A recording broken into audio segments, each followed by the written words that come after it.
que les jeux vidéo sont apparus depuis peu de temps et sont vraiment restés dans les tendances actuelles, parce qu'ils sont vraiment partout et rassemblent des millions de personnes à travers des communautés très variées, aujourd'hui très médiatisées, les jeux vidéo inspirent beaucoup de personnes, font rêver et donnent envie de s'évader.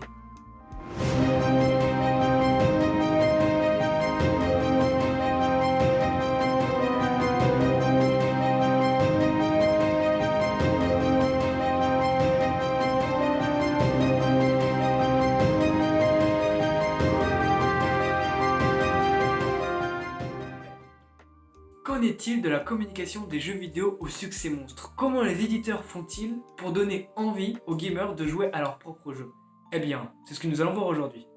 Bonjour, ici un inspirateur et aujourd'hui, nous allons parler de la communication des jeux vidéo. Bon, avec des titres, ça fera mieux.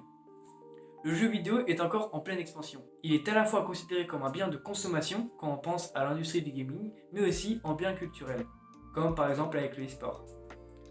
L'industrie du jeu vidéo est tellement devenue importante et impactante qu'elle a dépassé même celle du cinéma et de l'audiovisuel. Ouais, ça fait un paquet d'argent. Hein. Ah. Les jeux vidéo sont vraiment en train de changer nos pratiques sociales, la manière avec laquelle on communique et aussi la manière avec laquelle on travaille. De plus en plus d'amis se retrouvent pour jouer aux jeux vidéo tout en parlant de leur vie quotidienne. Certains même se créent des contacts en ligne, virtuellement. Et ouais, ça existe, ouais. Son expansion est tellement devenue conséquente qu'elle peut s'expliquer par un effet de buzz. Mais avant d'analyser le sujet, revenons plutôt à la création même du jeu vidéo.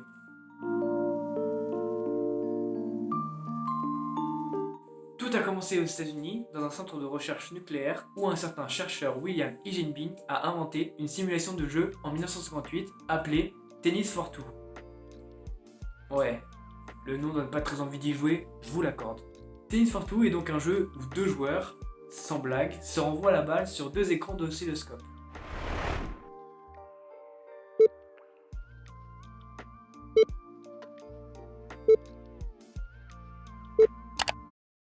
Comme vous pouvez le voir, ce jeu n'est pas très attrayant.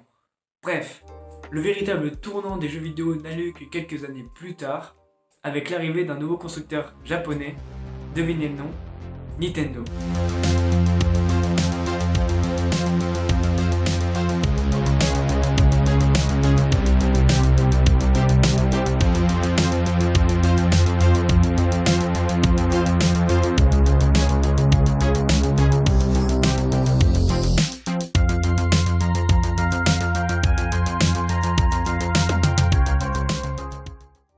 Par la suite, de nouveaux jeux vont apparaître, tels que Space Invaders, Pac-Man, ou encore le célèbre jeu de plateforme Donkey Kong, qui va faire intervenir un nouveau personnage, un charpentier moustachu. Mais qui ça peut bien être Ce Jumpman, comme aiment si bien dire les jeunes, alors inconnu, deviendra le célèbre plombier que tout le monde connaît. Je parle bien évidemment de Super Mario Bros. Suivez un petit peu, hein. Non. La période entre les années 1970 à 1980 sera tellement importante qu'elle sera décrite comme l'âge d'or du jeu vidéo.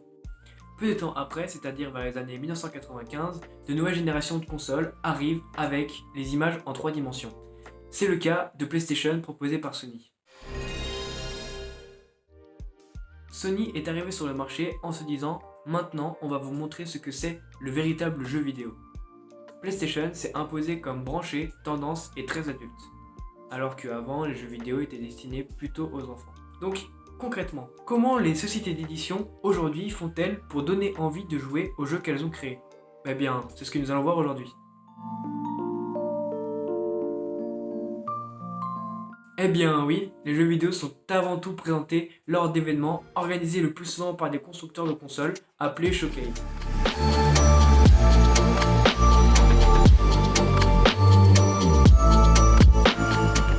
Donc ces showcases ont pour but de présenter les nouvelles consoles, leurs performances et par la même occasion certains jeux qui ont l'exclusivité de la console même.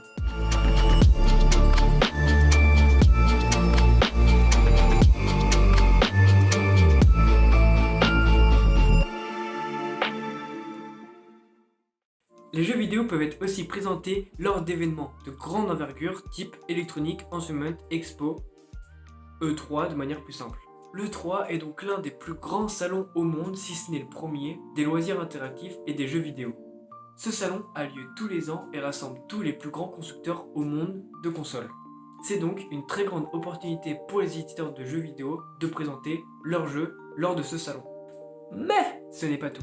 Le e-sport a aussi un très gros impact sur l'acte d'achat des jeux vidéo.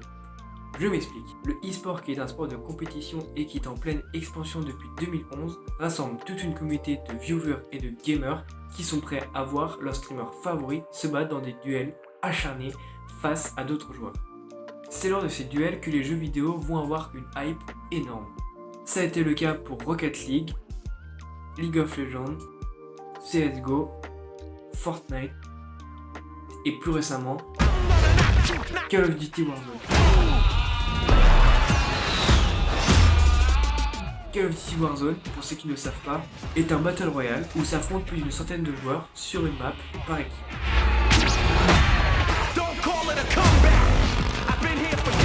Le principe est simple, rester la dernière équipe en vie.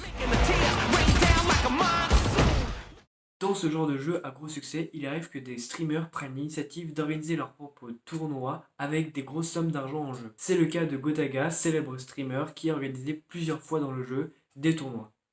Les gars, si on perd le tournoi et qu'on est top killer, moi ça me va. Hein. Ah, mais totalement. Parce que je vous cache pas, si je perds au tournoi que j'organise, ce serait un peu con. Bon, bah je viens de gagner du cash prize. Ah, bah en fait, ça sert juste pas de ma CT en fait, lourd. J'ai lancé la ligne de codage, donc logiquement toutes les squads invitées là on va pouvoir lancer en même temps ensemble. Messieurs, à vos games, bonne chance à tous. Bon on rappelle les gars, il y a 20 000 de cash prize en tout, il y a dans le top 3 pour espérer en avoir. 7 games, 1 point par kill, 20 kills pour le top 1. 20 kills pour le top 20 points pour le top 1 donc En effet, les éditeurs de jeux vidéo peuvent appuyer l'autorité en utilisant des in-game advertising ou plus communément appelés des placements de produits. L'avantage du placement de produit, c'est qu'il va faire parler du jeu et même créer une interaction avec sa cible. C'est le cas de Death Stranding qui fait à plusieurs reprises allusion à la marque Monster, célèbre marque de boissons énergisantes.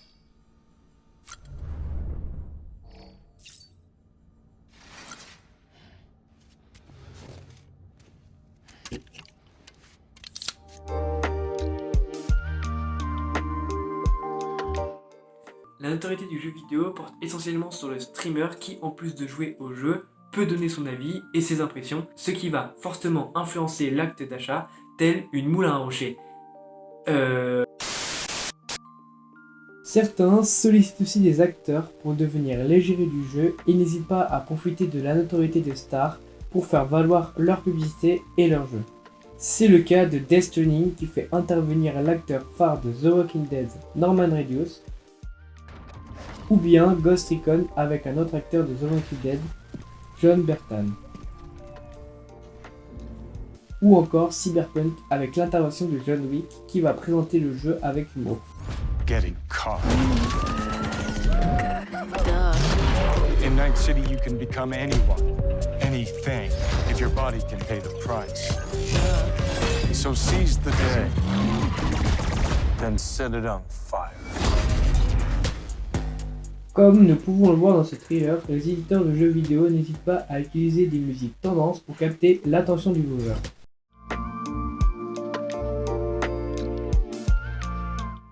Tout éditeur qui se doit a une présence forte sur les réseaux sociaux, notamment sur Instagram et sur Twitter. Cette présence est très importante puisqu'elle permet de gérer le plus souvent des communications de crise liées à des patchs, donc à des mises à jour, liées à des bugs, liées à des maladresses de l'éditeur ou encore à des annonces de sortie de jeux plus longues. C'est le cas de Cyberpunk 2077 ou encore de Activision, le créateur de Call of Duty, qui doit sans cesse contenir sa communauté de... comment le dire sans être vulgaire... rageux. No, God! No, God, please, no! No! Pour la plupart, les éditeurs possèdent une chaîne YouTube où ils y diffusent des trailers ou des démonstrations de jeux qui arrivent. Enfin, les éditeurs, surtout les plus gros éditeurs, n'hésitent pas à acheter des espaces publicitaires, surtout sur Instagram et YouTube pour faire de la pub. C'est le cas de Warzone qui, au moment d'Halloween, a acheté des espaces publicitaires pour y présenter des trailers et démonstrations de sa nouvelle saison.